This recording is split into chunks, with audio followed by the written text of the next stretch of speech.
დღეს ყველა ტემოზე საუბრობს. ვინ რა იყიდა, რამდენად იყიდა და რამდენ ხანში ჩამოვიდა. რამდენად ხარისხიანი იყო ნივთები. თუ შენ ჯერ არ გაქვს აპლიკაცია, მე გასწავლი როგორ იყიდო ნებისმიერი ნივთი ნახევარ ფასად. ამ პრომოკოდით შეძლებთ იყიდო 150 ლარის ღირებულების ნებისმიერი ნივთები 75 ლარად. როგორ მივიღოთ ფასდაკლება? ისეთ ტელეფონში, სადაც ტემო არ ყოფილა დაყენებული, უნდა გავხსნათ ვაუჩერის ბმული. ვაუჩერის გამოჩენის შემდეგ დავაწვევით გადმოწერას და დავაყენებთ ტელეფონში. გავივლით რეგისტრაციას ისეთი მონაცემებით, რაც მანამდე ტემოზე არ გამოგიყენებია. მენიუში ვნახოთ რა ვაუჩერები გვაქვს.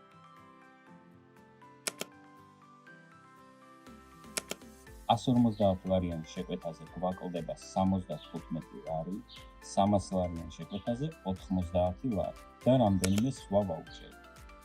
დავამატებთ კალათაში ნებისმიერი რაოდენობის ნივთებს. ყურადღება მიაქციოთ, რომ როგორც კი კალათის ღირებულება აცდება 150 ლარს, გააქტიურდება ვაუჩერი და მოგაკლდებათ 75 ლარი. როგორც ხედავთ, ჩვენი კალათის ჯამი არის 150 ლარი და 67 თეთრი. კუპონის ფასდაკლებით კი საბოლოო გადასახადია 75 ლარი და 67 თეთრი. ასევე ამ პრომოკოდით მიიღებთ 30%-იან ფასდაკლებას შემდეგ მინიმუმ 50 ლარიან შეკვეთაზე.